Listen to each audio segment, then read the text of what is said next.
Good evening, everybody, to this NIA-logue of the year. It's actually our third NIA-logue since we initiated this series, where one academic from Norway, one academic from Greece are discussing a topic, a common topic, a shared topic, which is in progress. So we just hope to enjoy that. We're very happy to have a lot of Bergen members tonight. Thank you all for being here.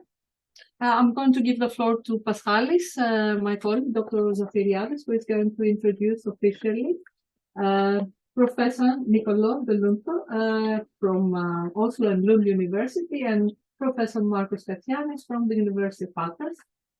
And Paschalis is an archaeologist and with a lot of interest in digital matters. So the floor is yours. As we all do, right? Good afternoon, everyone. I want to express my gratitude to both our in-person and online attendants for gracing us with your presence today. So, for this special occasion, we're thrilled to host two esteemed figures in the realm of digital archaeology. Okay, don't blast. These scholars are at the forefront of applying GIS in archaeology for spatial analysis and visualization of archaeological data sets. So before we dive into what promises to be a very enlightening discussion, allow me to provide a brief introduction to our distinguished speakers, starting with the one who has traveled quite a distance to be here with us here today.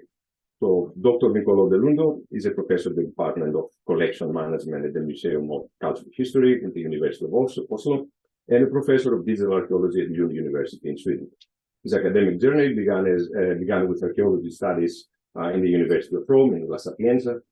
Following the completion of his master's degree, he held a joint appointment as a research assistant at the Institute for Technologies Applied to Cultural Heritage in Italy. During this time, he actively participated in several international projects focused on 3D documentation and the visualization of archaeological sites. He later earned a PhD in the field of technologies and management of cultural heritage at the Institute for Advanced Studies, IMT, Lucca, Italy. Dr. Dell'Unto has also contributed as a postdoctoral researcher and lecturer at the University of California, America.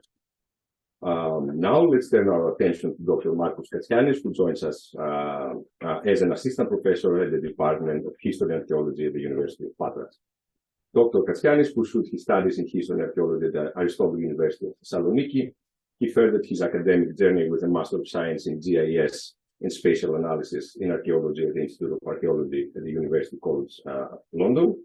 His academic accomplishments culminated in a PhD in archaeology from the Aristotle University of Thessaloniki.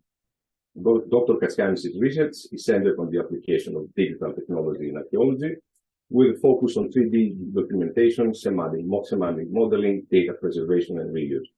He has contributed his expertise to esteemed institutions such as the Acropolis Restoration Service and the Diplom Society for the Study of Ancient Topography. Additionally, Dr. Katsianis has served as a former board member of the DIC chapter of the Computer Applications and Quantitative Methods in Archaeology, and is currently involved in the Ariadne Plus and other projects. So with these remarkable backgrounds in mind, I will now step aside from the spotlight and take on the role of facilitating tonight's discussion. So let's all warmly welcome our two speakers tonight.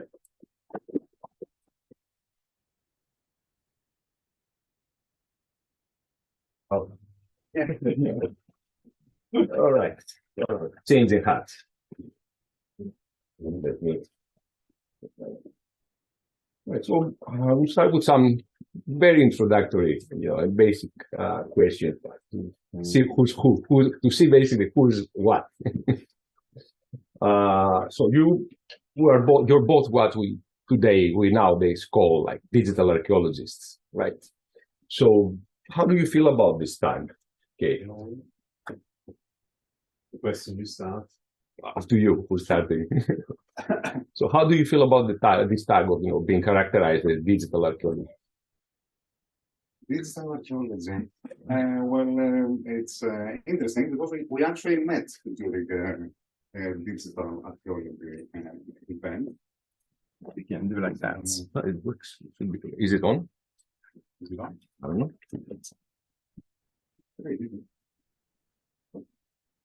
Doesn't work. No, it doesn't work. I can change it for you if you want. I don't know why it doesn't really. Yeah. Oh, stuck.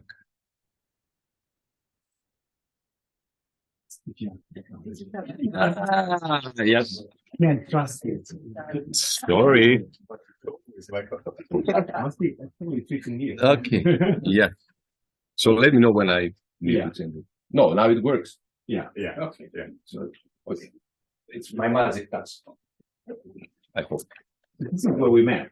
This is where we met, yeah, in 2016 in theorizing digital archaeology. So Yeah. it was, although we were exploring similar paths, we sort of met relatively late, Yeah. I would say, but Well, yeah. also early in the sense that since then we have tried to follow each other path. It was like more fun than that. Okay. First of all, we were there with the Dialogue with the Past School, which is a Norwegian PhD school, international PhD school group, with other colleagues discussing, theorizing digital archaeology, right? And then I've been working a lot in the 3D.js. In this group, I was the one mainly doing these things. And I always had this mythical figures of Markos Katsianis. We published this in 2008, we published this seminal article about 3D.js. And so we're coming out from the metro station, and James Taylor, my colleagues, which was in York, and knew Markos. We say, oh, I just saw this guy, and then super cool with say, well, hey, this is Markos. Hey, it's Markos. Hi, Nicolò. And then James told me, he's Markos Katsianis. What? So it was like that. It was like they were in the metro and they say, oh, you wrote the article on. So it was like that. It was a little bit like sort of an unexpected encounter, I would say, at least for me. Basically, the researcher that led all research that took it all away, in a sense. Well, I mean, I think we're all in the long discussion with also many other people around the world, because this is, of course, is a big question. And but it's interesting because at this time, which was already quite diffuse, you can see, in 10 years or less, how much these techniques has been deeply diffused at any level of archaeology. So if before, like 20 years ago, was like, oh, this is for few people, then 10 years ago, people start engaging a lot with it. Well, right now, at least from our experience, there's not really commercial firm or commercial archaeology firm, or actually research or academic archaeology, which do not need to engage with this. Archaeology is practice. We engage with tools, technology, since the very beginning of archaeology. These are genetic dots.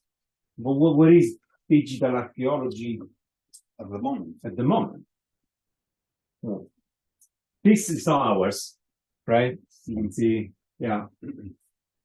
Ruiz-Elwer diagram about, trying to, and this pissed off a lot of people, because, it's correct, I would say, but digital archaeology plays under digital humanities. And, when digital humanities came out, there was a lot of, you're lucky now in archaeology, how many things you can do right now.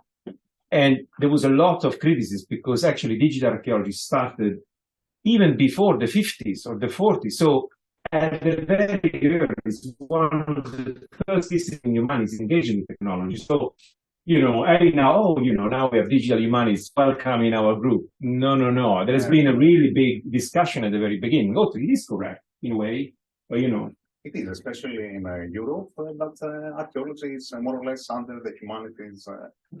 But that is a major difference, because archaeologists were one of the first disciplines that actually embraced this technology and tried to integrate it into their practice from the 60s and the 70s.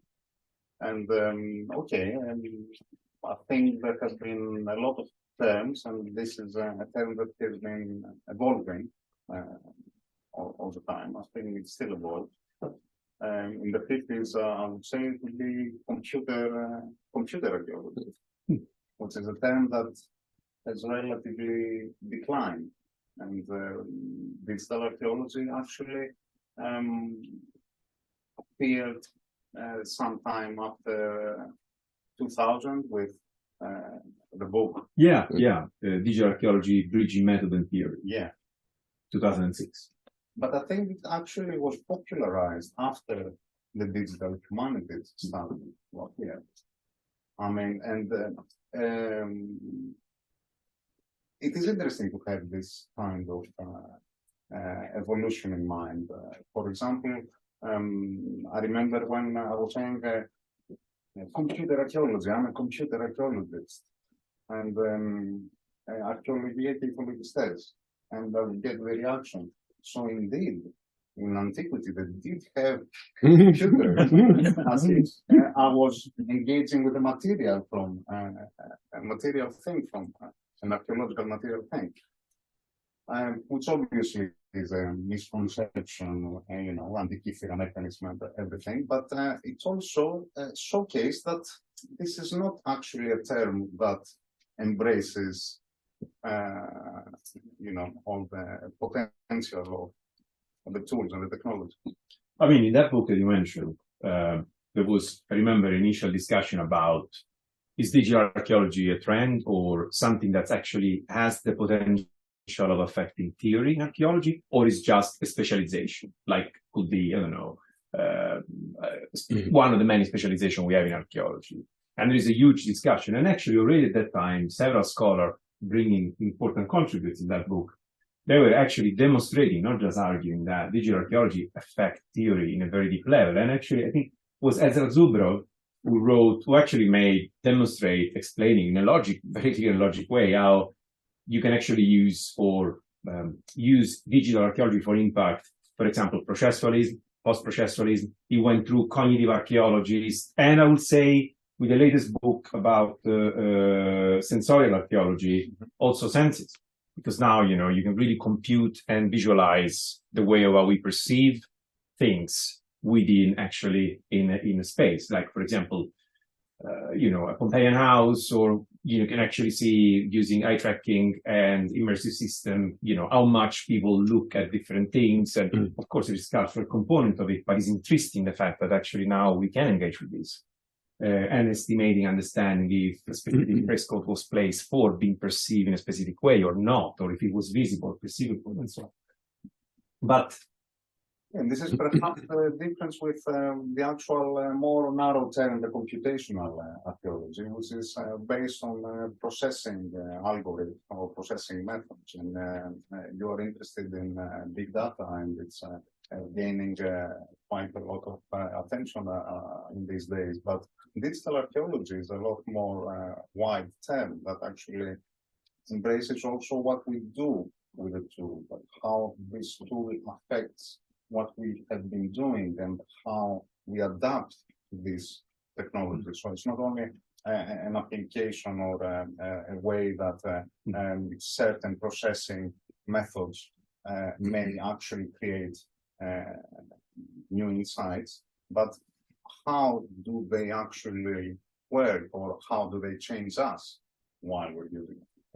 Yeah, it is interesting. And I mean, this is not to diminish in computational archaeology. I don't know if it's there or whatever. This, again, we haven't sketched this, but there was, I think, I've been reading around that one possible definition was that computational archaeology places simulation at the center of it. So the entire interpretation is based on what actually the result of the computation come out with. For example, you have a statistical analysis on big data, and your interpretation is based on that simulation. So that, I would say, is deeply computational archaeology, meaning your interpretation comes from a very deep simulation of it. Digital archaeology, as Marco was pointing out, goes across all this. I mean, can bring in a computational result, but also, for example, can also be you in the field, looking at the site, making your interpretation, looking at the material, and engaging. My favorite on all of it is Edward. He's an ethnoarchaeologist.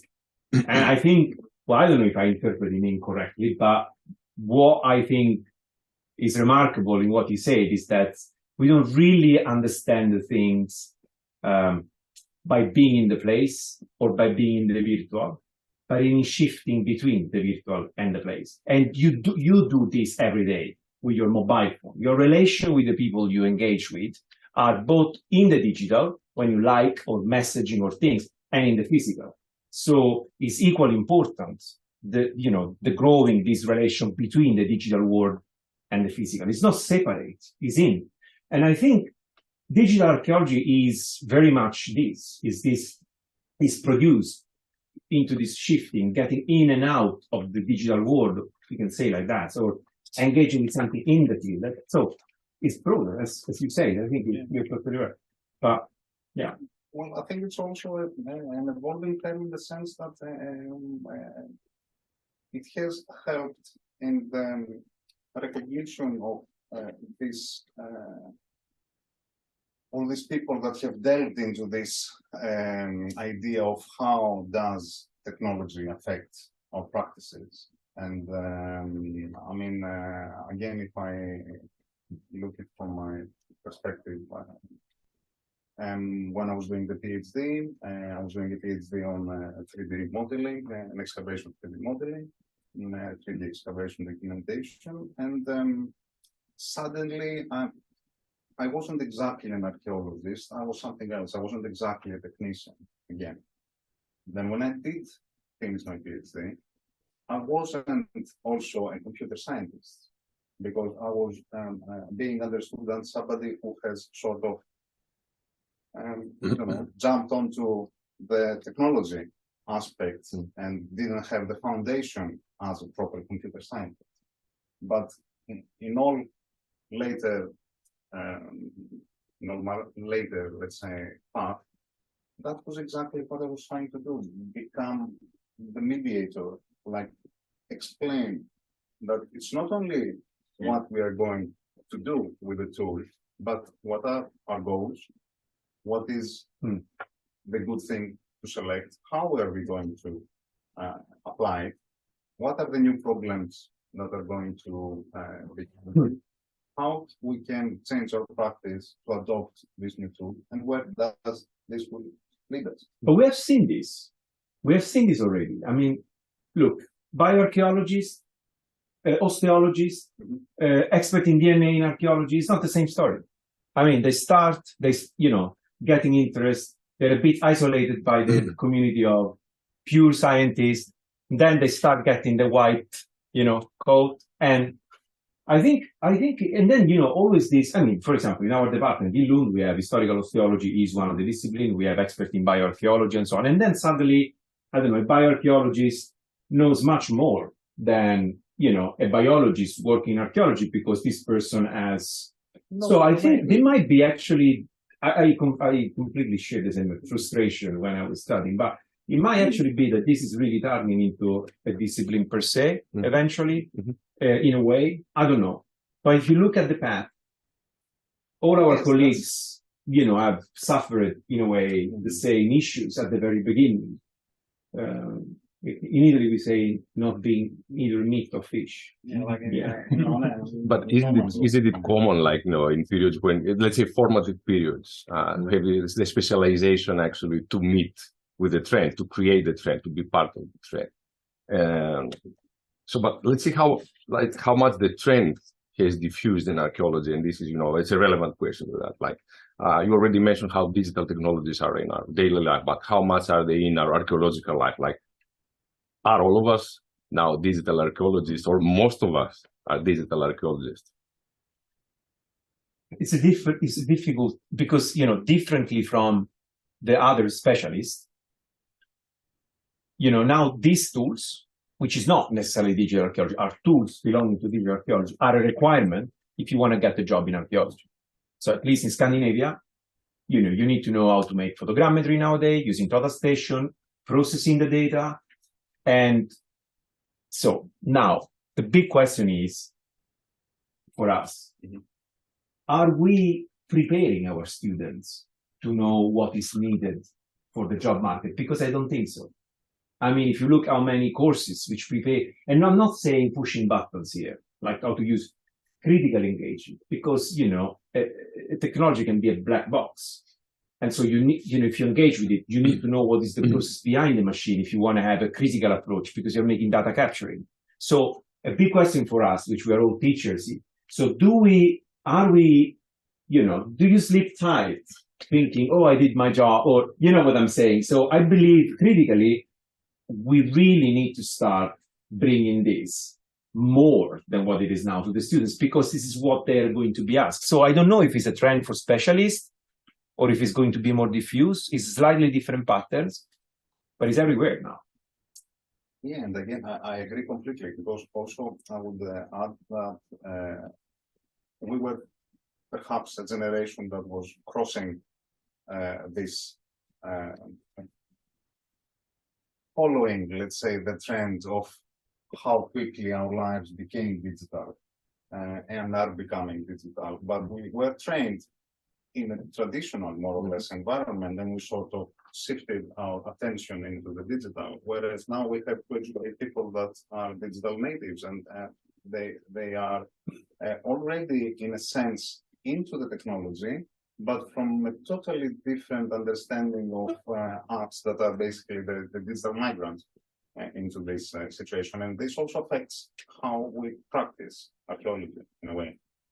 I mean, this is, of course, one of the things we can definitely retake in some of your slides. But when we are going to discuss about the digital archives, all the big movement in digital humanities, like, you know, digitizing fundings for creating digital infrastructure is the war in which all the states are pulling millions for making this happen. Now, my question is, when a student comes out from the university, does this person knows how to engage with the digital archive to retrieve information, or we are expecting them to be self-learning how to do it?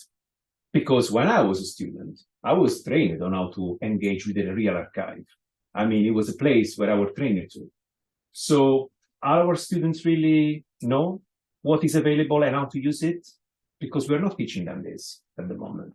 Yes, and at the moment they are basically, in a sense, mixing both worlds, because we have shifted our attention into the digital, and we are sort of don't even show them properly what was the analog way that was transformed into the digital. So we actually need to rethink entirely how we are going to engage with them. Thankfully, the students are far more intelligent, I would say, than us. And I see many students in our courses really, making incredible things with the resource available. Because they are natives, I don't know. But certainly we need to make our part. We cannot just let it go as it is, right? So I don't know. And we have to keep the thread, in a sense, that because this is an ever-evolving thing. So you need to have the links with how things evolve in order to understand how are affecting us and how this can actually change into the future. Yeah. Right, so let me get you outside the classroom a bit. Yes. So you work in different parts of Europe, like in completely different parts of Europe. So my next question is about, the framework of doing archaeology in Norway, Greece and Norway, and how this framework affects or affected and also affected by digital geospatial technologies. I mean, to cut it short, what is the differences in, conducting fieldwork in Norway and Greece?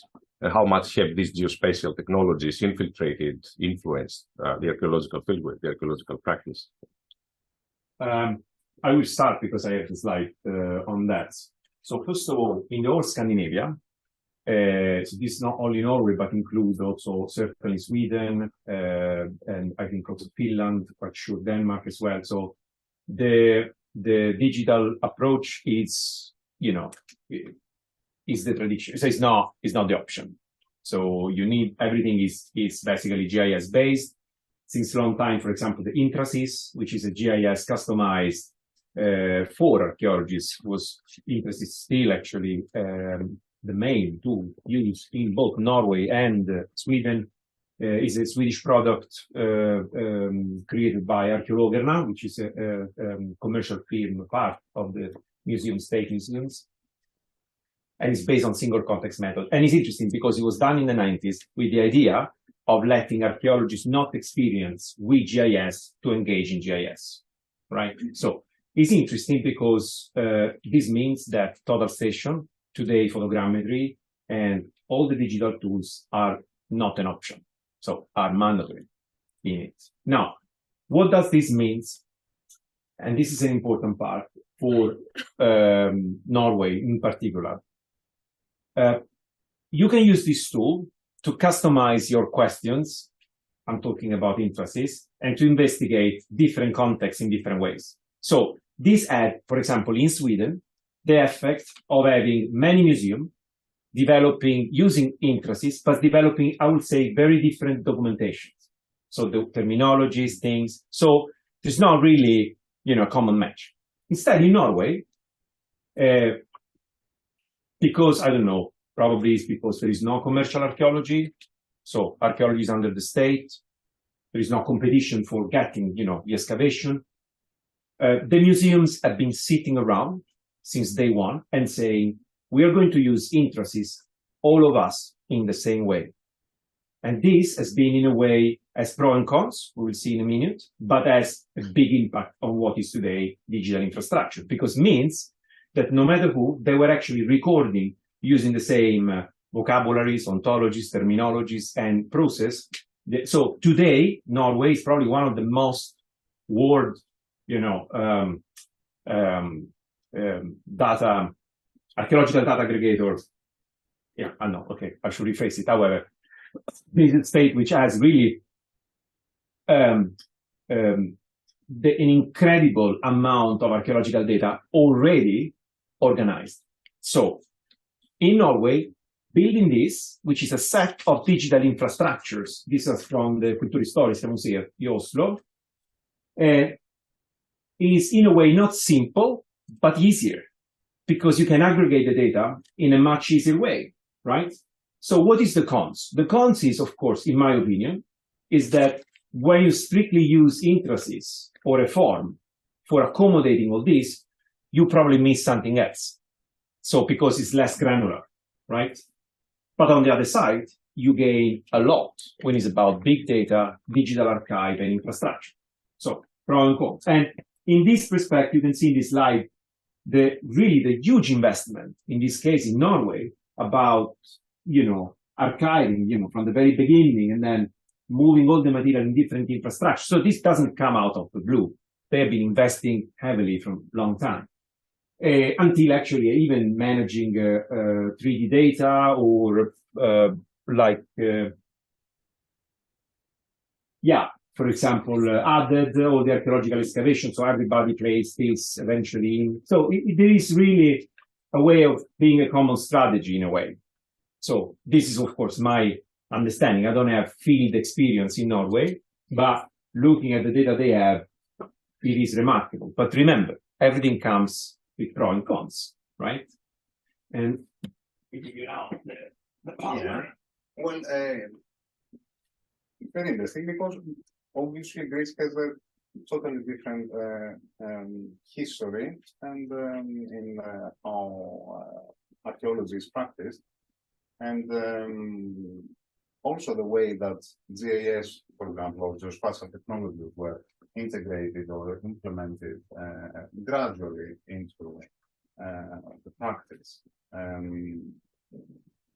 When we did an article with the on stewardship of digital data in Greece, we described the entire archaeological sector as the landscape of fragmentation, and this is something that has to do with the way that archaeology was organized in Greece. So you have a sector, but you have a lot of subsectors.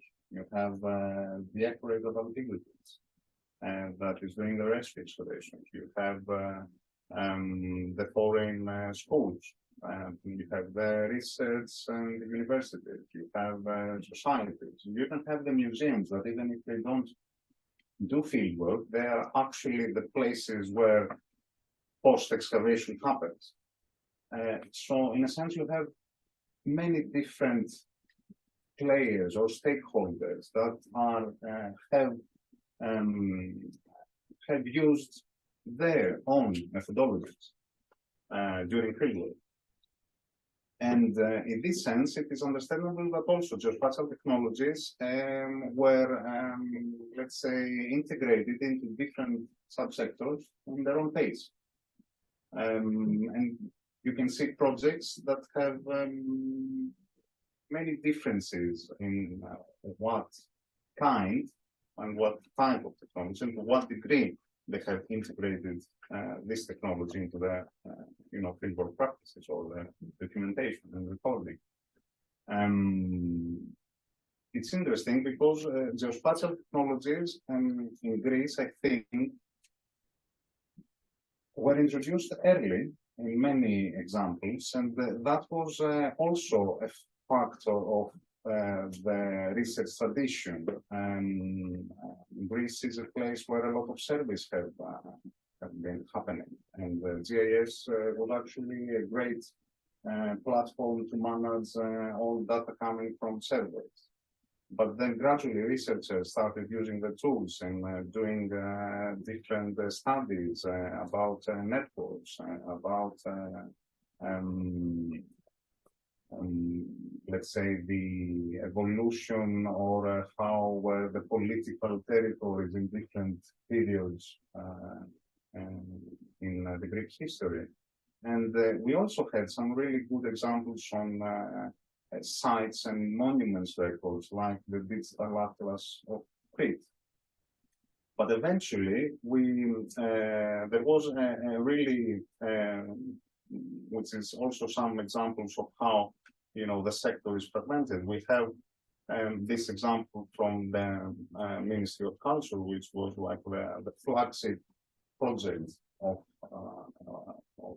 cultural heritage in Greece in the past 10 years, which was the Archaeological the archaeological catastrophe, which basically was a very big project of bringing together all archaeological sites and monuments and designated areas, and it had also the way or the reason that they used geospatial technology was to assist development or to help desk-based assessments prior to development. But in a sense, this is also a project that covers everything that is a national monument or as an area that is protected. But what happens with the knowledge that we have about rescue explorations or areas where we know that have been excavated and produced or didn't produce archaeology? And in this example, we have the Mapping Ancient Athens platform, which was a project that tried to cover exactly this gap, bring together data from archaeological from reports, from site reports, from rescue excavations in the city of Athens, and created, a resource that allowed to map the archaeology in a very important area in the capital of Greece. I could also mention other examples which I could also include, like the Archaeocosmos platform from the National University of Athens, where they're trying to integrate into the geospatial platform different projects and data coming from research. So we see again the same thing, that here we have a tradition of different methodologies, different recordings, different use of the technology, different outputs, different products. And in a sense, it might be like the mirror situation, where integrating all this stuff can be very difficult, especially now that we are actually producing new data, digital data.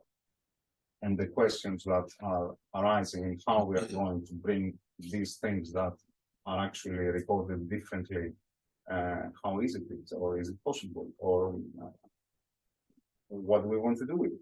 Yeah.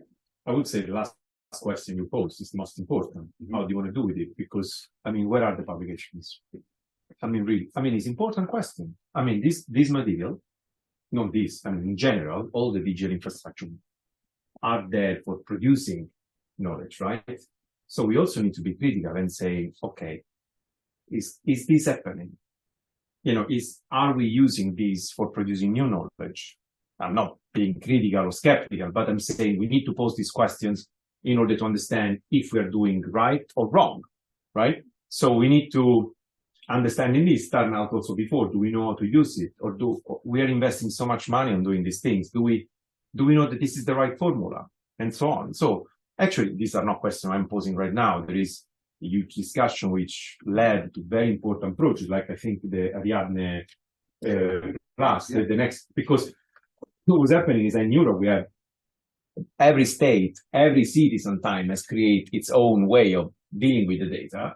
And suddenly we have Europe, which gives money for understanding, okay, and if I want to understand, how, for example, this, something happening in Greece affect also the closest by region, because, states is a modern invention. The way of how is Greece or Italy or Sweden or Norway today is not the same shape of as it was 300, 400 years ago. So we need to go across. And then how do you put all this together and make them communicate?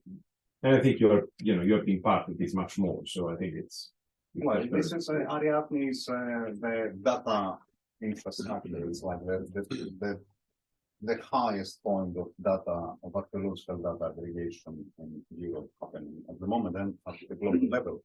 And it manifests how the potential, but also the difficulty in bringing data together, not only from, let's say, the case of Greece, where you have also a sector that is so different, producing so different data, but also different countries that experience have different traditions, have different types of archaeology, or have different degree of digital data integration.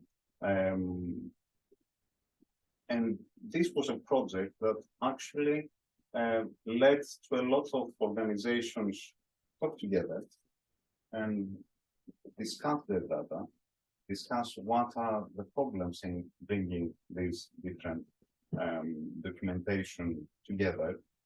And in the end, at the platform, at the eventual meta aggregator, you can search around 3 million data sets by using keywords or doing geographical or chronological search. But even in this case, you can see that this is not straightforward. I mean, I tried to use an example where you have like the keyword burial, and you can see that not the entire Europe is covered. You have different, heat maps, heat points around Europe, and this is related to how the actual term is used, and has to be acknowledged by all of us who are going to use this platform, that we are going to try and find where are the archaeological evidence, in this case, of burials. Obviously, it's not only that. I thought no one died in Europe. I thought no one died in Europe. Only Romania and this. Oh. So in a sense, it's again a question about infrastructure, about what we are, how we are going to use, or let's say transform our practices using digital ways, and how these practices that are maybe so different can actually produce something that can be used as a whole. There is here, also a lot of risk in not addressing critically any of these initiatives on the way, the fact that, for example, if a data set is not represented here, it doesn't mean that it doesn't exist, as Markos has already displayed. So, but if you take from a computational archaeology perspective, in which you download data set, you download eventually, simplifying a bit, but you download a big data and then you run a statistical analysis, well, you need to have the skills and the critical capacities as students and academic researcher to understand what can be the gap. So there is no problem if you have it, but if you don't, it can be problematic. Exactly. This knowledge is basically, in a sense, hidden between black box. That we need to acknowledge the fact that different traditions, different keywords, even if these are semantically connected in the best way, they might not fit our purposes, or they might not be the only place where we are supposed to look for data. But the think of the quality data is not only in archaeology, it's everywhere. Look in politics, for example, when there are elections and you get the exit poll, right? And people get influenced on how to vote, just looking at how actually the statistic is telling who is going to win. These are actually, it's not only here, it's everywhere. So that's why we need to, in all the subjects, and in archaeology in particular, because we deal with the past, which has very political also impact within our society, we need to be critical and we need to, of course, work towards. And also another thing, it's what I like very much, if you look historically, we always been looking at a sort of Lord of the Ring approach, one ring for control them all, an archive which has everything, right? I mean, we always have this, and then if you want to move a book to an archive to another, you imagine this, in the name of the rose, like Atso going around with, with this book from monastery to monastery. So there was this sort of model. But the model of one archive for controlling all failed miserably in the digital world. So at the beginning, we thought having one, digital thing that's in which you store everything there. In the correct way. In the correct way. And, and it failed dramatically. And instead, it's interesting because Markos and Ariadne talk about aggregators. So rather than, everybody put everything at the same way, in the same time, in the same place, actually you respect the fact that archives reflect culture. So an archive done in Scandinavia must be respected for the way of how it's organized, because embed a lot of cultural aspect of Scandinavian culture, as well as Greece, as well as all that. So you can respect this by leaving the archive as they are, but eventually organizing the information inside in a way, and this is Ariadne, they can actually be aggregated or, taken or, harvested, and then re-aggregated in a different way. So if you look at, also this content, this is also a new thing in a way that we're not really used. Well, we are, but we are not really intellectually thought, I think, through it enough in the broader sector. So, and Ariadne I think, is a fantastic example of that. Yes, and it is a great example of the bottom-up approach, that you're actually building up knowledge. So you're bringing things together, even if they are not the same, or even if they don't represent the same categories that we have, into let's say an infrastructure that at least can be investigated. So gradually these things evolves, getting bigger, and it actually also allows you to talk about how we are dealing with digital methods, digital data, and has produced also a lot of guidelines in good practice, and how this can actually help us, adapt the novel technologies in our line of research. Because we need to think that our digital data will be used eventually, or we make them to be used. So how are they going to be used? So you already need to start, I think, I'm doing something else here. I have to structure my understanding, my categorization, the knowledge, what I'm producing, in order for that to be integrated into something bigger, collated with another research data set, explored by a third party.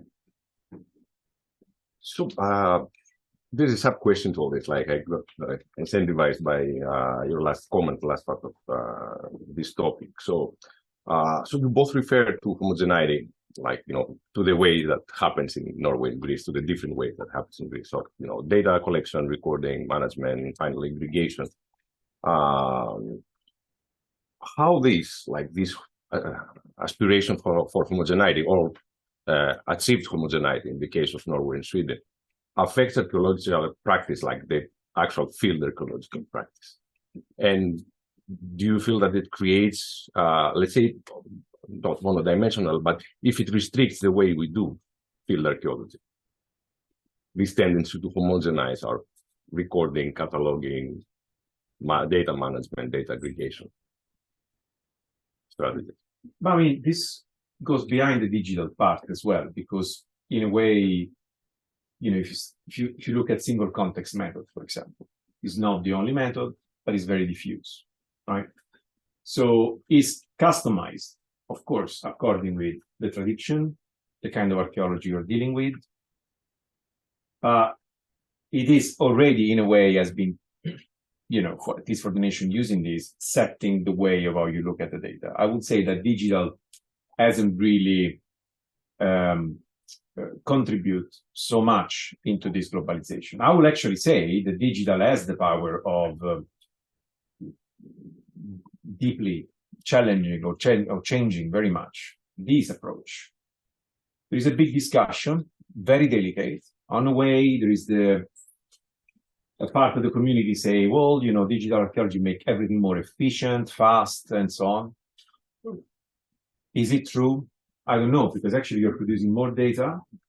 So it's not, and also the question is not being fast in archaeology. Actually, it should be the opposite. But on the other side, in commercial sector, when you really need to deliver, that is a priority. So there are things. And also there is a lot of, in more research archaeology or academic archaeology, you don't have, the threat of the time.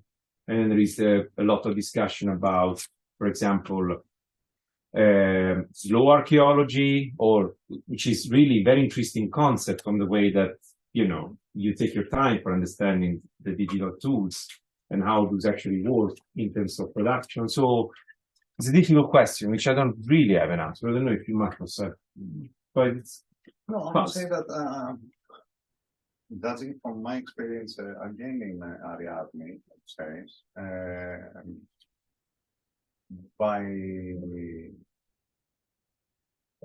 by collating different methodologies and what they are, the outputs, different recording methods, you can at least find, let's say, what are the basic elements that maybe exist all over the place. And at least you can establish some baselines. These baselines might not be rigid, but they can actually provide a way that help us have at least a minimum level of, recording foundation or, happiness from our work when we are doing, fieldwork, and still have the capacity to be linked to other information using these digital tools. So that is another aspect that while actually doing all this thing, we're bringing together different methodologies, you also study the way that these methodologies have been applied. And this would not have been possible actually if we didn't engage in that conversation with a digital vocabulary and infrastructure. I don't know. Let's go to a more fun topic. It's something that saves the core of your research, both of you. So 3D GIS, right? So you're both active researchers in 3D documentation procedures, modeling. So to what degree has 3D GIS integrated in archaeology? What its purpose, for during fieldwork and post-excavation analysis and interpretation?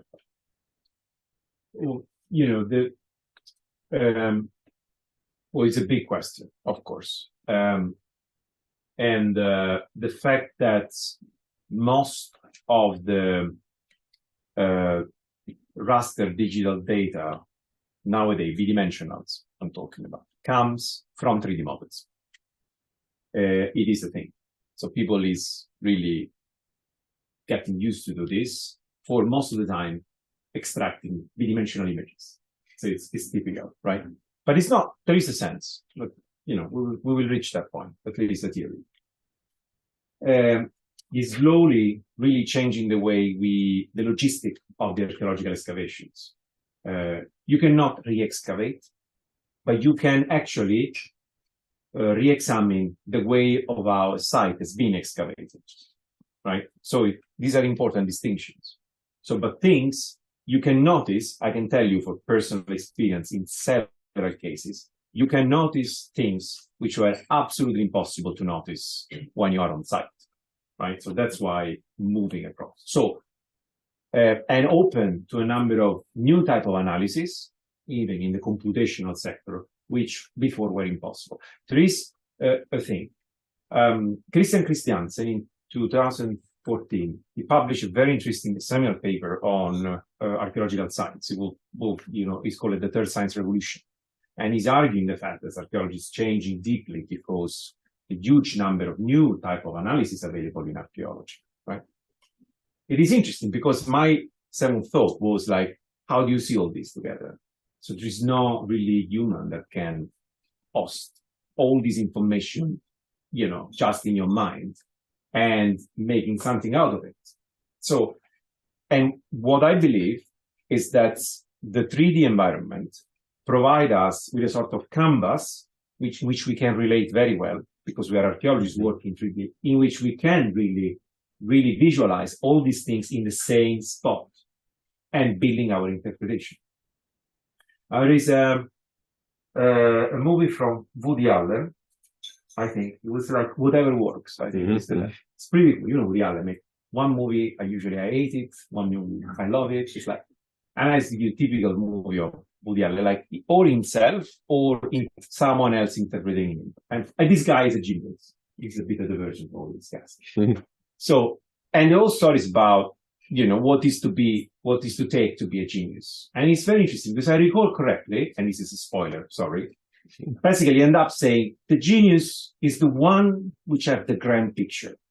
So in a way, it was saying is the one that can see things all together and establishing and understanding relations. So in my opinion, the 3D GIS, more than anything, more than analysis, all these things, give you the chance of holding all this information in the same spot and not at the end of the excavation, like in this image, which this is a work developed by Paolo De Rudas and Federico Nurra from is a very complex system of 3D all based on the web system. All of it when you are excavating. So this mess up quite a lot the way of how we used to do archaeology, in a good way, I would say. So put all of us in the position of having under our nose a large set of information. So in a way, kill what was the specialist or the hierarchy, or has the potential to kill the hierarchy status of an excavation in terms of interpretation. So, and in this case, this is not 3D GIS advanced as the one that there are more in use now, but this system has the power of basically hosting real-time all the 3D informations, not just 3D model, also shapefile and everything, including interpretation on site, and having the entire staff looking at what is excavated real-time, and then adapting or redirecting their choice in the field, looking at what others are doing or have been doing 3 years before. So this dimension, multidimensionality, in terms of archaeological practice, is a big thing. Kind of big thing. Game changer. I believe is a game changer, yes. So if what we've been discussed so far is a lot diffused nowadays, it's like almost the standard in archaeology, what we've seen before, like this is what I see my students working very hard on. And my students next years are the next archaeologists. So it's interesting, I would say. So, sorry. So this is a theoretical frame which we developed with James Taylor from the University of York, and we call it the skeuomorphism of practice, because you know what, we were just not pissed off, but you spend a lot of time in making a 3D, and then someone come and say, but can you make a session? And they say, but you have a 3D, or they say, oh, can you make a map?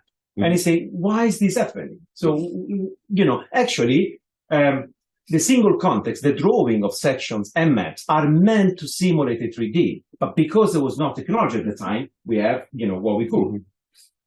So if you look at the Harris matrix drawings, the original in the book is about actually, unpacking this 3D. So that is 3D. Why do we go there? So, and this is interesting because we've been looking with James about this, and we say, oh, what does this happen? So when we think, is our theory, could be completely wrong, but when you introduce a technology in the field, the first thing we do as humans is emulating. I have seen many times in Scandinavia, total station, which is a topographic instrument, technically, is used for drawing. Really, I mean, for drawing the context. Nothing wrong, but basically you use it as a pen. So the GIS, the very first version of GIS, were for making maps to copy the planning maps. So there was all the functionality of GIS, database, powerful. It's like was nothing. So, but after a while that you emulate this, you start getting it. You say, well, you need to socialize with it. Once you socialize, you understand that these instruments have different affordances. And then what you do, you don't get it immediately, but you start talking with each other. So, and then you start basically entering into critical, intellectual discussion about these affect your work and so on. And the magic happens in a way that you start actually transforming practices. So what I'm saying is that there is nothing wrong in using the tool for emulating what we were doing. We believe that is part of the process. And actually, when this is happening, it is starting happening. So the question is, do we know where we are in this process at the moment, or when we engage with technology? Because if you know where you are, you can have a good idea of where you are leading, where is the trajectory. So that is, is one interesting question. But I, in a way, challenge all of you. Doesn't matter, digital or analog. Think to the all new methods that you introduce in your practice, if you have been through this or not. Because, it's something that is not only in archaeology, apparently. It's happening, anywhere. So, and now, Markos, it's your... Wait. This is very interesting because it also... has a lot to do with my experience as well from 3D documentation. And as you know, it was one of the early examples in 3D documentation in the Palliambella Polymorous archaeological project. And if I'm trying to recollect and how we, me and my professor, Markos Katsianis, and Spiros Tsipidis, my colleague, that we were engaged in this research. If I'm trying to fit your model, I would say that basically what we started to do was exactly that. What we were doing. I started by studying the practices in the fields of what they were actually recording, what they were doing. I made interviews. I tried to follow the different finds where they went from the field into the warehouse, what happened next, when they were used in the end at a later stage to be for stratigraphic analysis or for stratigraphic grouping or for interpreting things. And we tried exactly that to sort of move into another dimension, but by sort of revisiting our practices. And okay, it was successful to a great extent, but it was still perceived as a representation, as a simulation. And it was like, I also had the same experience. I was like showing this image, and they would tell me, okay, can you put it like now to see it from the top to understand where we are? And it was like, that's not the point.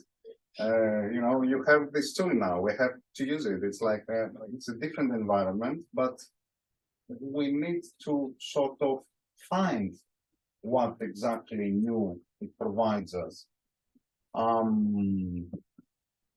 on a cautionary tale, this was very difficult.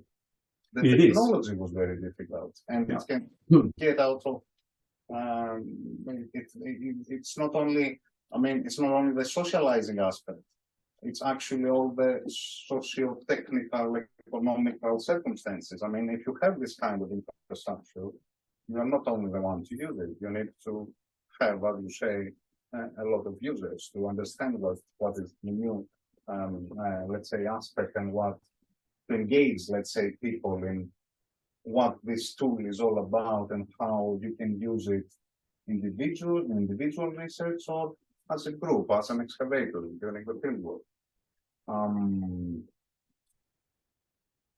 But obviously, this type of technology and all digital technology comes with their own restrictions. So you need money for the license, you need to educate the new generation to use it, you need to have infrastructural support, and you need also to keep up with the pace of technological development. Because the technology of, let's say, 2008, when this was happening, is totally different than the technology that we have today. And we have produced a lot of data during that period that we were sort of trying to develop this system. And can we still use them?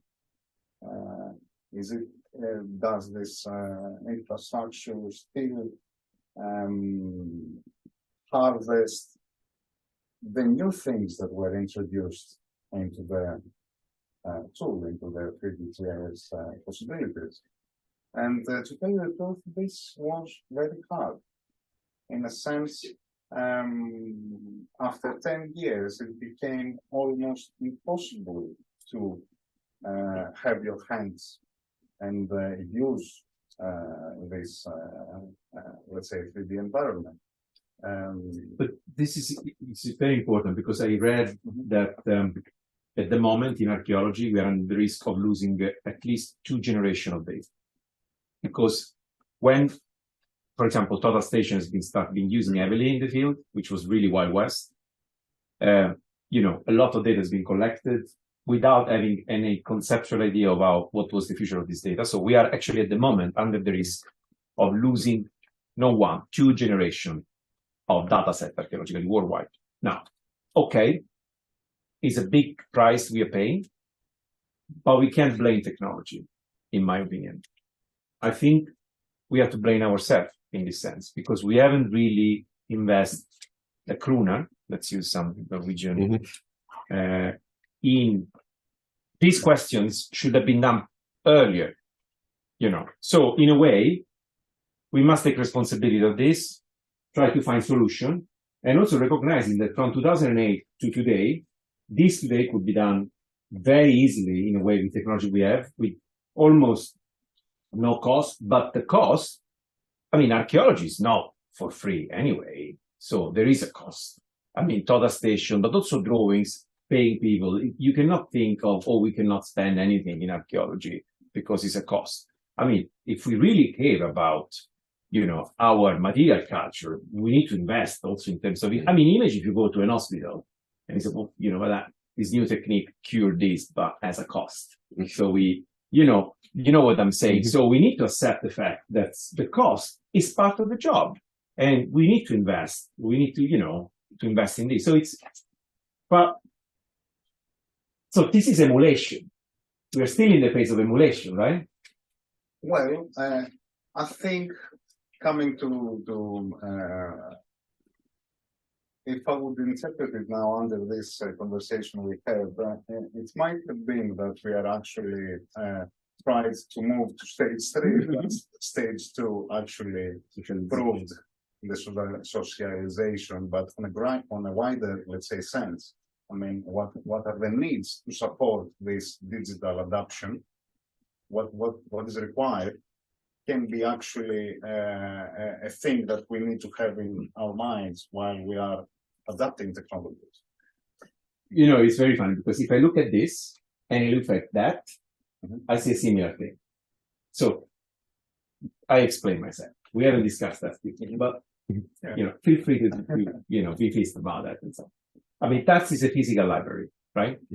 And it's composed by a shell designed for hosting the books, and the books are not random, are organized according to specific labels.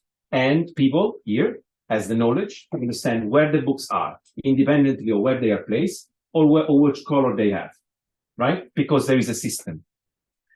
So if I would actually 3D scan this, right? And 3D scan every single book. I could, in the virtual world, having that one, replace according with the same methodology of how we do things, right? Like 3D, but exactly the same. And I could find the books using the same method, right? Fine. In a way, and I'm getting provocative here, so this represents exactly the way of how you would excavate physically without technology, because the information conceptually are organized that way. The question is, if I place an archaeologist, which no archaeologist, in this system, could that person find all the data? Because it's not a physical shell, it's a virtual shell. So ideally instead, in a digital world, you can take all this book, scanning, not scanning, but reorganizing it entirely in a different way and making it, I don't know, more efficient, less efficient, I don't know. But in a way that's using, adapting, or creating a shell which doesn't look like that. It's a shell because it contains books, but it's made in order to fit perfectly needs of humans engaging with the digital environment. So my point is that I think this is fantastic because it's really, this is 2008. I mean, still today we do like that. So you really set the direction. But there might be a different kind of structure for hosting the data, which would be probably far more, and I don't have the answer to this, but far more functional when we as archaeologists or whoever engage in a digital environment. So, well, that's exactly the thing. I mean, that's why I'm trying to sort of say that we might actually try to overcome the second stage. But this was meant to be like playground. Okay?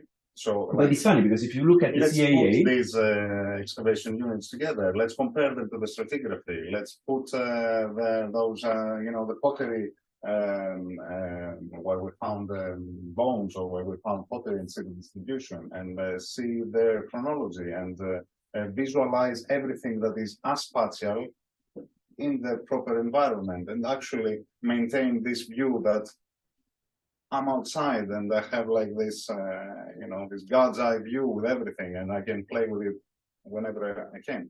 It works in many other fields. I mean, if you take the metro, the train, every day, some of you, I assume, have you noticed how actually the stops are placed? So there is no sense geographically, spatially. They have a spatial location, but they're not spatially identical to the map. And actually, the distance between the dots is not about how far they are, but how the metro takes them. So you see that the spatio-temporal representation of things may actually make more sense, not necessarily making an hyper-realistic representation. That's what I'm saying. And it's interesting because you're perfectly right. We're in a playground, but we need really to make an effort to think a little bit outside the box. For example, at the CAA this year in the SIG, it's interesting because there has been a strong discussion about moving from representation to analysis. Yes, but if I run my analysis, if my analysis is based on the usual representation, then it's not really a big change, right? Instead, if we challenge the representation, we might have analysis which we haven't thought about at all. So we need to challenge the tool and see what we can. Now we have this. Okay, this is different. This might not be that much realistic as new products, for example, but it can still is a proxy of something, and in a sense, it represents something, and we can use it in our interpretive, let's say, reasoning. But how can we actually think about new ways to use this different representation? Because it's not a representation that we are used to necessarily. Okay? It has a different dimension, we can combine different things. What are the possibilities of the actual platform and the tools, the new tools that are constantly being developed by reanalyzing our information that has been which is the greatest part of the digital. I mean, you have information that you can aggregate and re-aggregate. You can decompose and recompose using different ways and tools, as you say. And we basically need to engage with it and play with it. And this is something that can actually, in return, makes us think about how we do the recording, how we document, or how we are actually practicing fieldwork. Because now we have a new way. Is it possible that this new way and these new tools require a real adjustment in the way that we are practicing fieldwork? Is it possible that, for example, in this case, a Harris matrix might be, Not the best tool, yes, okay. redundant? For example, another good thing about this is that I think is very much bottom up. So we have seen very often, especially in academy, having sort of process very much top down, right? There is an intellectual group establishing things and then follow up. But what I have seen is that, people working in the field, engaging with a standard methodology, so you cannot really go too much out of the box because you need to deliver, but getting ideas and being innovators in this sense. And so my point is, we also need the standard. We also need to spend time in the field in doing the same things, because sooner or later, from the bottom up, meaning, archaeologists like all of us, also us working in the field, sooner or later, you are actually an innovator, an artist, that can get the picture and coming out with an idea which is great. And this idea, suddenly, it's so good that everybody starts using it and challenging and changing and, let me say, transforming the practice. Eventually, it's not an immediate process, but the slow process are usually the ones that are going to stay. So, and I have seen several colleagues, students, really, understanding the practice, getting into this standard practice, and probably getting bored, or having idea and say, oh, but this could be done differently, let me try. And then, presenting this data to the rest of the team, and everybody say, wow, why we haven't got it before? And this starts to be the new practice. So this is beautiful, because it's bottom up. It's very, it's different in a way. And I really hope that this will continue in this way. It will take probably more time, but it will be more solid. So, then we'll see. We have a bit time left, and we have a reservation. Oh, sorry. Do you have stamina for a? Yeah. Yeah, it's not an easy one to answer, I guess, or at least not briefly. So this question is based, on what we discussed about, digital archaeology being a trend, a theoretical trend. So if we accept that it is indeed a trend or a new way of doing archaeology, as I say, so that the digital component, digital archaeology itself endorses a theory of its own.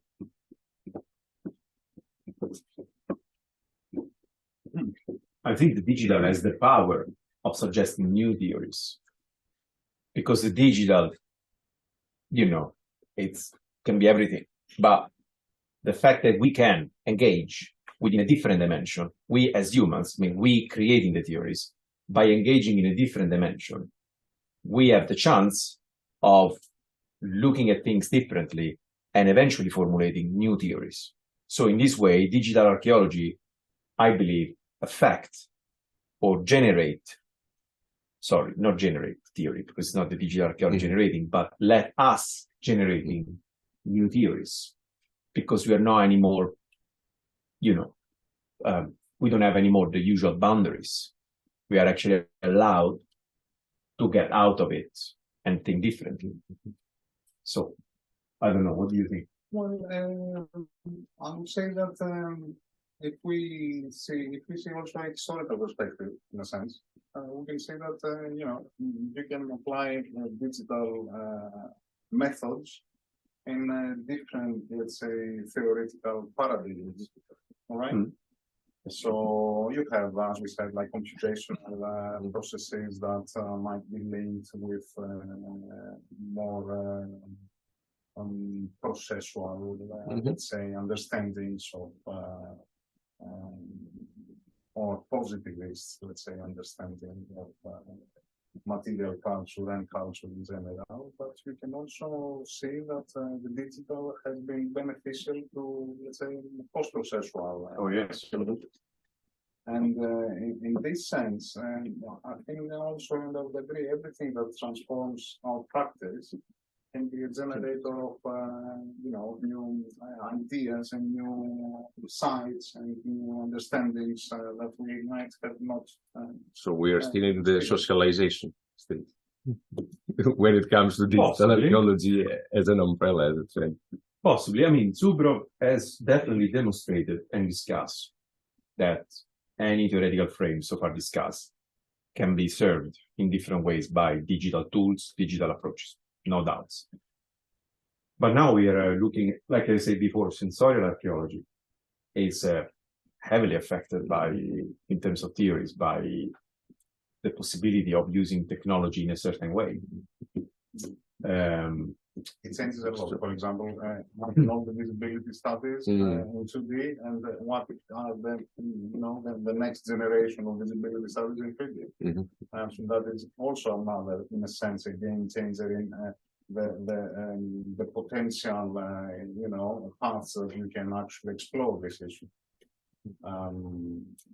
But critical GIS as well, for example, the fact that you start mapping things which are not the usual kind of things that you want to map.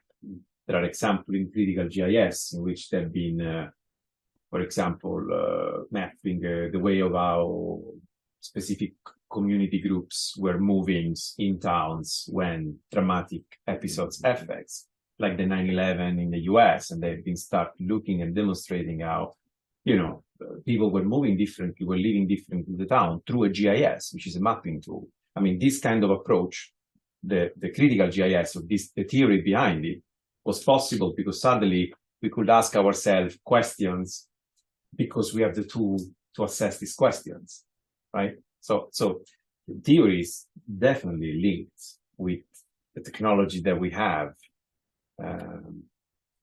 There's also so much different diversity in digital technology and archaeology. There are so many different approaches. I mean, take, for example, archaeogaming. Gaming.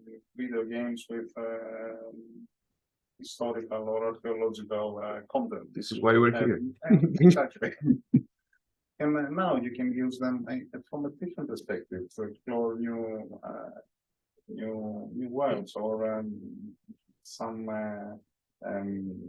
virtual worlds that you can have also avatars in some let's say archaeological setting.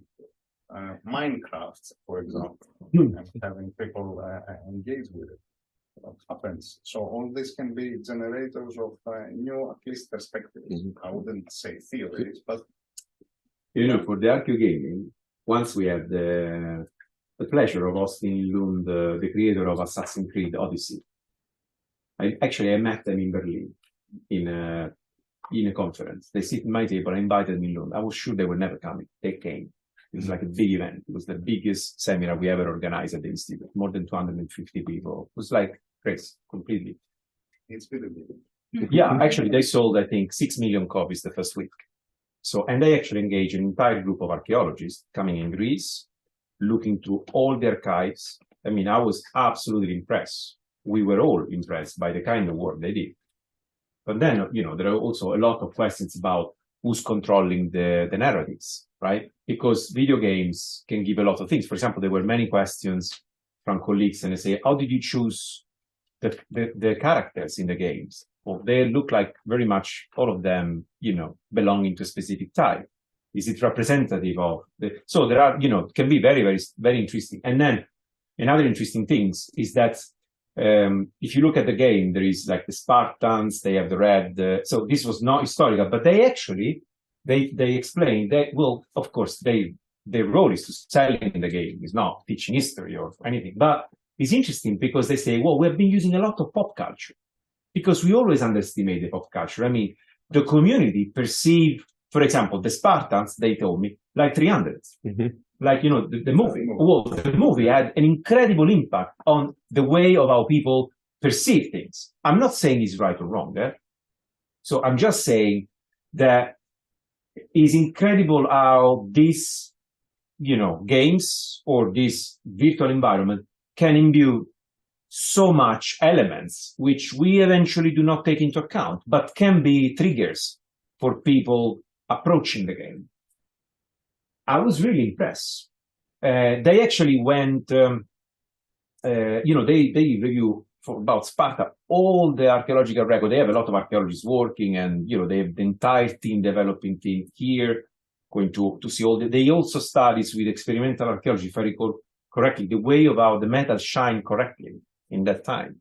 So it's interesting. And by the way, they actually use a lot of archaeological sources, open access, so to rebuild the world. So it's impressive. It was very fun, of course.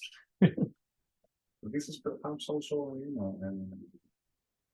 an interesting aspect as well, because this is exactly in your schema that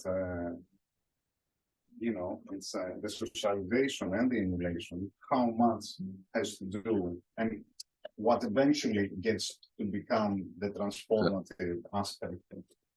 How much is this related to the actual previous stages, the legacies, let's say, the existing legacies, or how we were practicing archaeology, or how is the way that this the environment is actually built around doing archaeology.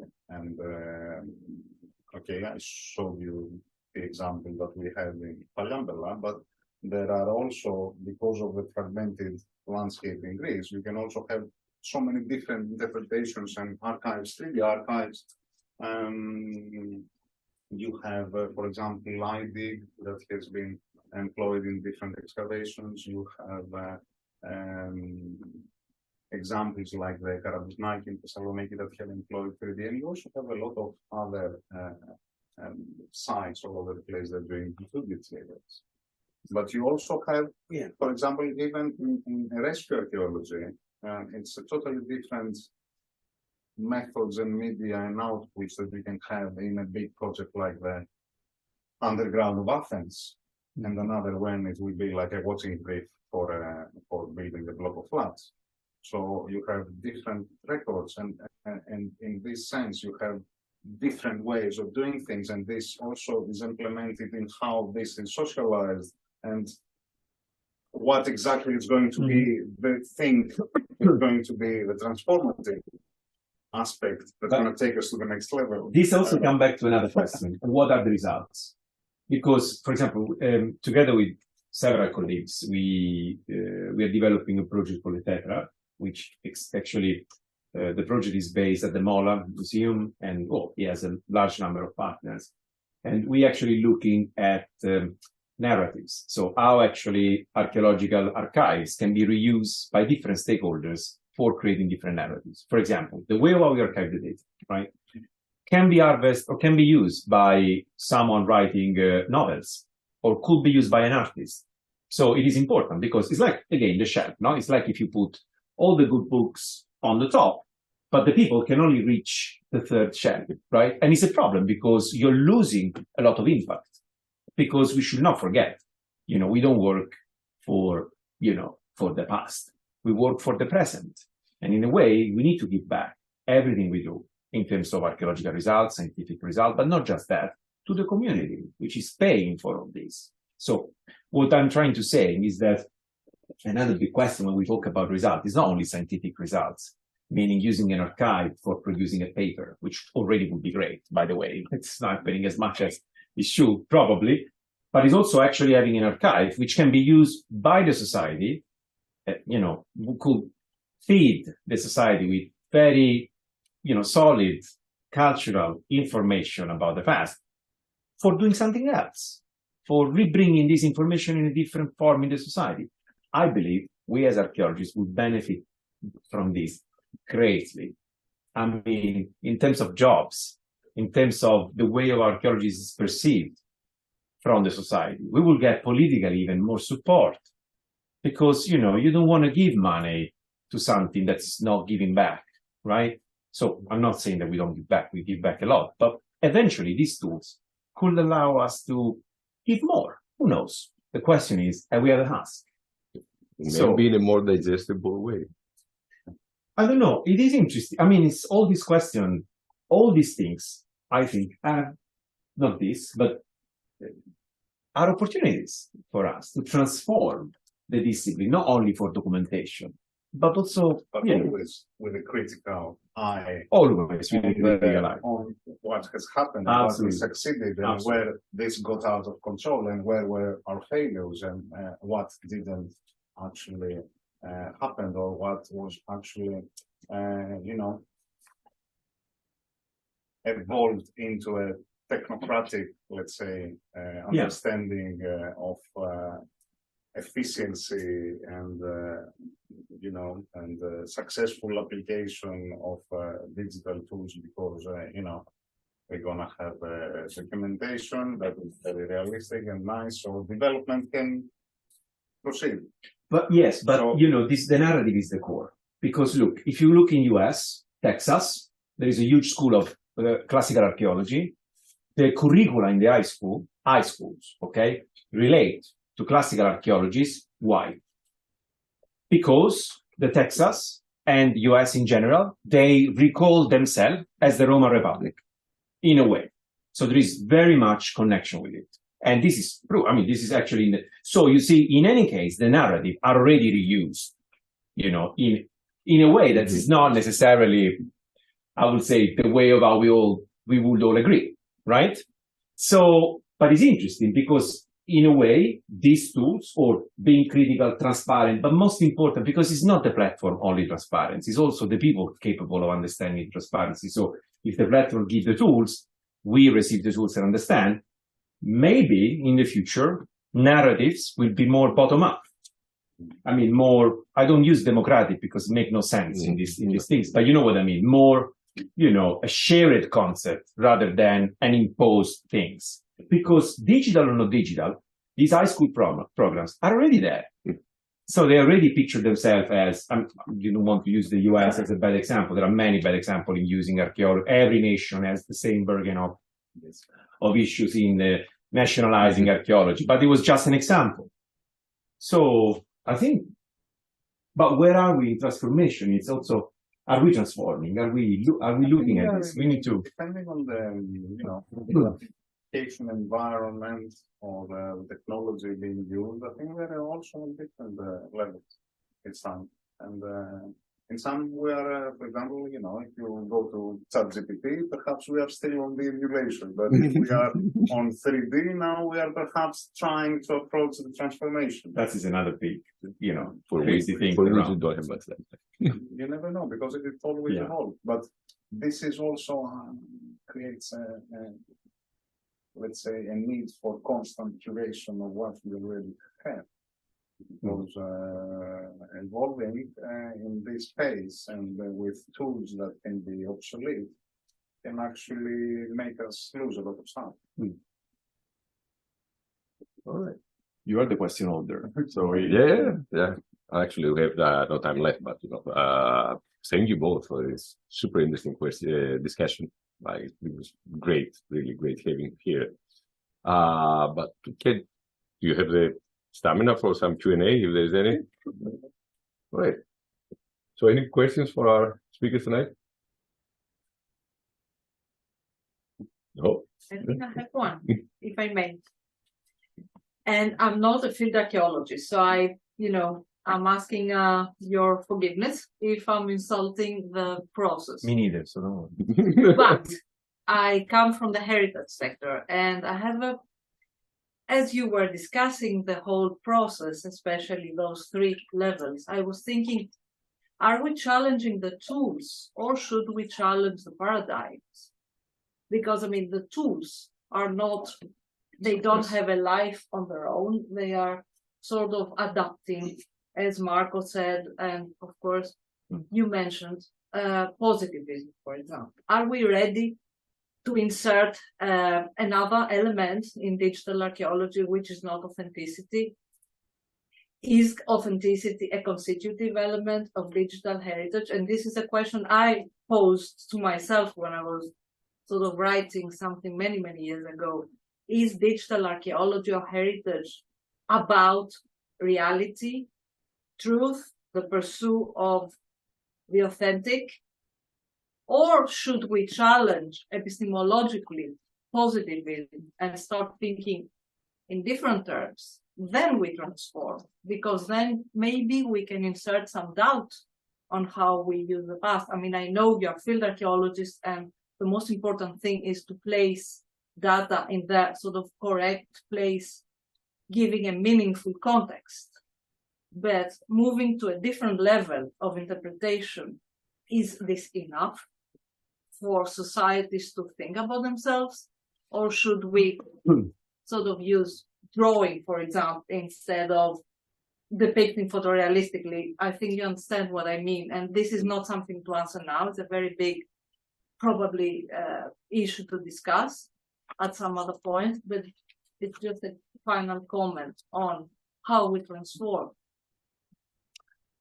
So, if I may just follow up, it's a very good question because, you know, especially with the digital and the 3D, there has been a lot of discussion about what is authentic, what is a replica, what is this and that. And you also mentioned the context. I mean, in archaeology in general, a material which is not contextualized loses a lot because, you know, it's fragmented. So when it's contextualized, you can definitely get more information that if you would not be. When it's about authenticity, my question is, exists authenticity? I mean, when you have a material, right, the value of that material stands on the way of how we perceive it, on the object biography or anything. For example, I'll give you an example which is not in the digital domain, but is in the 3D. Mm-hmm. So most of our classical archaeologists learn archaeology on copies. For example, plaster cast, yeah, mm-hmm. This has been a fantastic resource for different nations for learning archaeology. Now, our copies are not original, but we still put a lot of money for restoration, for restoring them. Why? Because many people relate their knowledge to that specific material, which is not original, but is original in the way that says the one creating or making this happen.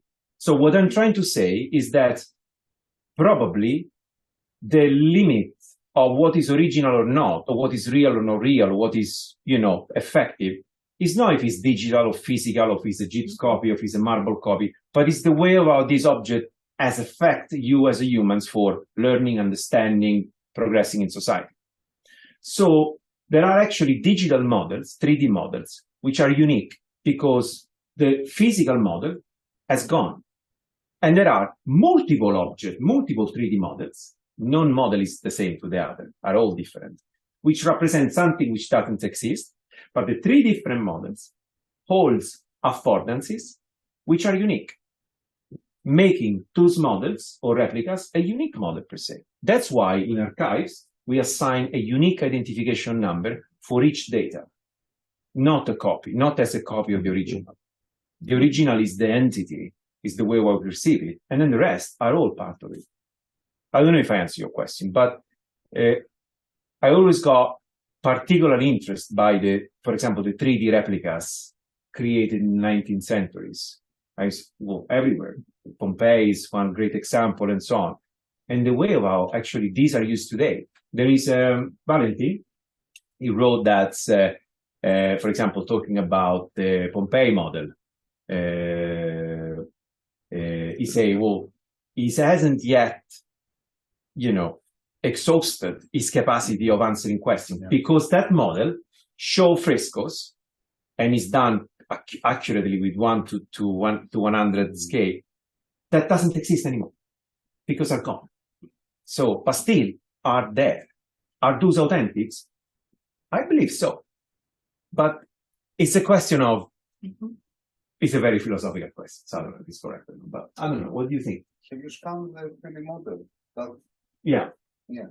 Have you placed it in a correct place, like in the original? That would be, for example, very interesting and another way of exploring, you know, this kind of different materiality. So yeah, there are these kind of questions about the authenticity in the digital and the material. And now we are shifting, you know, you can scan it, print it, so you have another material that can also be authentic or has different connotations to different people, as Nicoló said. And you also have things that only exist in the digital documentation, which is again heritage and needs to be preserved in some way, without materiality or with a different, let's say, materiality. But still they try to copy something that was there. I mean, okay, we won't open that, it's a huge thing. It is an emulation, probably. Start as an emulation. Exactly. But so then to transform, goes away. Emulation needs to stand down a little bit in terms of, you know, posing questions instead of giving whatever was there. But that's, let's have a workshop at some point.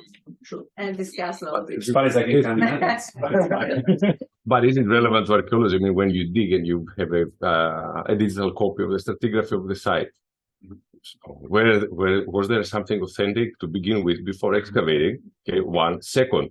But even if there is something authentic there, you know that you're going to destroy the authentic in order to produce produce the archaeological. So, but the excavation is a cultural product, because we excavate in a way because we follow the method. So it's itself a human construction. I mean, I was referring to the authenticity thing, like if you have a stage, 3D model of, you know, your stratigraphy is authentic or not.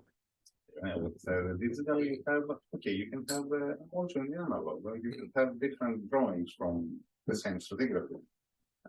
You can have different models from the same stratigraphy. That's not probably the issue.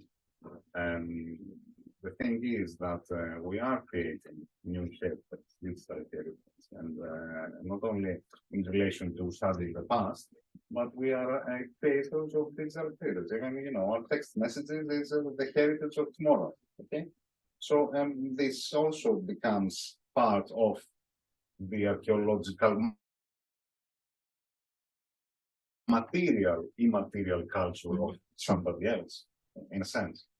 But if we took another, perhaps I sort of put my head on another aspect of your question, which was about the theory, the relation to the theories. And the thing is that digital technology can affect the way that a theory can be, let's say, enhanced, or it can come to knock on the door. And this is also a thing to be critical about. I mean, we have, for example, machine learning technology, but we have big data. But what is the paradigm that we are going to use to explore these with these tools? Because if we are using these new tools because they have new data to explore questions that were explored like 40 years ago, and eventually we are going to end up with the same thing. Exactly. That's going to be criticized like 10 years later. So yeah, we need to have that in mind. Yeah, how the digital can use this. For example, let's say even the positive aspects of but this also theory. we need to use things. We need to create students capable of understanding the affordance of the data they use for this.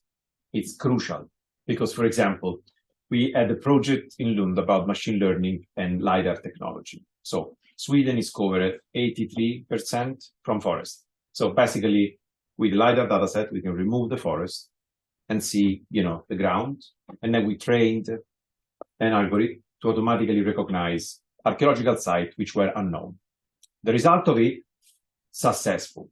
In few hours, we identified hundreds of new sites, really. The problem was who's going to assess them. But that is another thing. I will not tell you about the robot project, but no. The issue is that the tool identifying what is in the dataset, the LiDAR, which many people, you know, say this is like perfect, it's super high resolution and so on. The reality is that the LiDAR is a point cloud, and this is classified by usually a machine or another person that say this is a tree and this is not a tree. This is a bush, this is a stone. Now, if this is not done with an archaeological input, I can tell you, and this is demonstrated, that a lot of archaeological finds are recognized by the machine as bushes. And so when you take off the forest and the bush, you have basically a very nice reconstruction of the ground, but eventually some of the sites has disappeared. Is this a problem? No, it is not, if you know this. If you know this, you will have a critical approach. You will assess the site, but you will keep an eye open to possible sites that the machine has missed. But if you say, this is like, that's it. That is where actually we might have a big issue. Now, is this unsolvable? No, it is absolutely solvable as far as actually you train a person to be critical on but this is the same when you see drawings. How many times end drawings are missing information from the site? Actually, I have an example just a couple of days ago. You know, I will not say where now, but we're missing information because very often, you know, you record what you think in that moment is important, right? And then suddenly, 50 years after, that information that you didn't record was actually affecting all the interpretation done so far. And then when you go on site and you find this, you say, what is this? So nothing new, really, nothing new. But we need to build a critical, you know, capacity of being critical for not just for the students, actually for us as well. So, other questions? Yes, just to throw a flame. It's about fieldwork. So my main out of academia work is to be a database manager for excavations, and I actually make the frame in which they collect the data. So for the field work, first of all, we in all this, we didn't see the trend supervisors at all.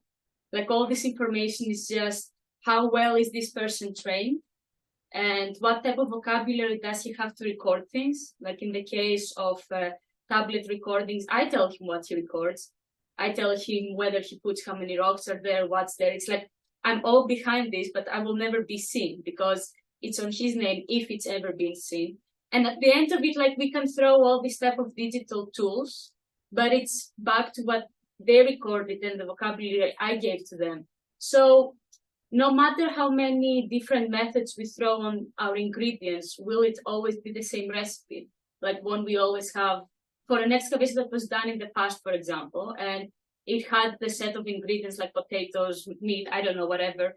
No matter how many different recipes you do, it will always be potatoes and meat, just different wrappings on top of it. So if our data is corrupted from the very beginning, and we as archaeologists don't realize that we live and exist within a social, historical, political, even gender structure, and we don't recognize it in the digital, then we have fully corrupted data that as we progress further and further, we just ignore that it's faulty to begin with.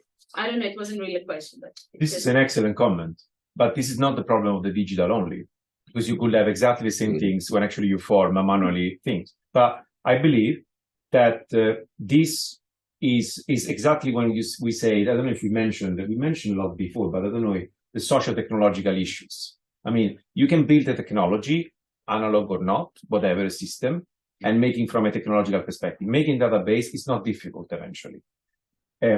But making a database which reflects what is the socio-technological, well, the social relation within an excavation and who are actually the people is more challenging. So, for example, if you have an open chat, you are involved in talking with the people, you know, if you ask them, they may tell you this field make no sense. Or, for example, I couldn't find it, so I just choose this. I heard this many, many times. So this can be actually, the transformation here can happen if a dialogue at the same level is established by, for example, the architect in matrix. Well, you know the matrix, right? Otherwise, I feel very old. What is it? There is number 4 coming up. So people will introduce to.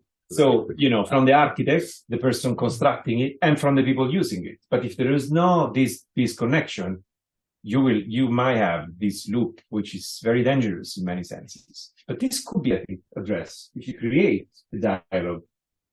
Really, and for creating a dialogue is not spontaneously. It means that the excavation have to invest.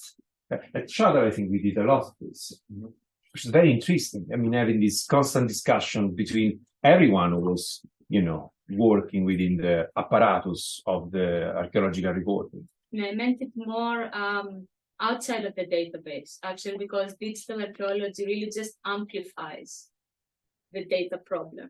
Because this is when you actually have to put it into something that will not understand the nuances of what the data is. For example, me with the human eye, like I see a trained supervisor, even if I don't know them, in a records like 8 years ago, and I can tell if he argued with someone. I can tell who he talks with, because they start like copying the way that they write. And all of a sudden, like words appear that they were not using like two locus before. So me as a human, I can read that, but then I can't like entering it to the digital archaeology realm. It's something that I don't know. But your observation is possible because of the digital archaeology, in a sense, correct? So that is another point perhaps to be made, that it is always to start with data, but there are possibilities where you can have new ways to explore this data and enhance them, rearrange them, and create something new. The problem is when you are, let's say, invent data, because the process requires you not to have blanks, for example, not to have any missing information. But perhaps technology can be applied in your question of, can I find like specific words that are linked to specific people in specific times, that this can be like, the research of somebody who is searching like dynamics in the field, like doing ethnoarchaeology, but with a digital fixed. Like Fieldwork, for example. In a sense, applying to diaries. Yeah, in a sense, it's like, technology is the tool. There are problems now and questions that we cannot solve them unless we use the technology. The way is, the thing is how we use it and how we can conceptualize new ways of applying things and how we can avoid the pitfalls. Because if we don't know the tool or if we don't know the process, then perhaps we're using the wrong data. I'm actually wondering what will happen about all these, because the diaries or the description is still the way you can catch this, right? And this is not alarming, but it's interesting what's happening now with the chat box, for example. These are going to enter very heavily. I mean, in all the administration parts. I mean, they are incredible. I use them every day. It's incredible the way of how they recreate text and can help you in addressing the issue. Now, what is interesting, I made a sort of experiment. I use a lot of AI when I write in English to correct my grammar. Okay, every day. I use DeepL, for example. It's not like ChatGPT that's create text. It corrects your text properly. You know what I noticed? That at the beginning, I was doing a lot of mistakes and the software corrected me. Now, I don't get almost any correction. Does this mean that I speak a good English? No, this means that I actually now have learned from the machine of writing like a machine. If you paste my text sometime in the zero chat, my text. It is an alternative. Actually, it says a machine writing. Because, so what I'm trying to say is that it is possible that this technology will enter into the way of how we will write diaries or archaeological reports. Already many people paste and copy part of the reports because it's faster. It's nothing wrong. I mean, like the introduction and this part. So it is possible that this will be done in this way. And it is possible that when we will approach it, we will learn from this machine on how to formulate things. So these things will have an agency. Ask also your point. In a way, it's not intelligence, but it's definitely an agency or something which affects heavily the way where we create information. I don't know. I may be a bit stretched too much, But I'll stretch it a bit because that might be an alternative, because you basically train the system to think like you and not recognize the mistakes. Think that I don't know what is better actually. I trust more the machine in this sense. At least when it's my writing, but still, yeah. Yeah, but let's end with the positive notes, of course, of course. And we can actually continue a discussion, about it during the reception or some wine. But thank you very much. Thank you very Thank you. It was a really good discussion.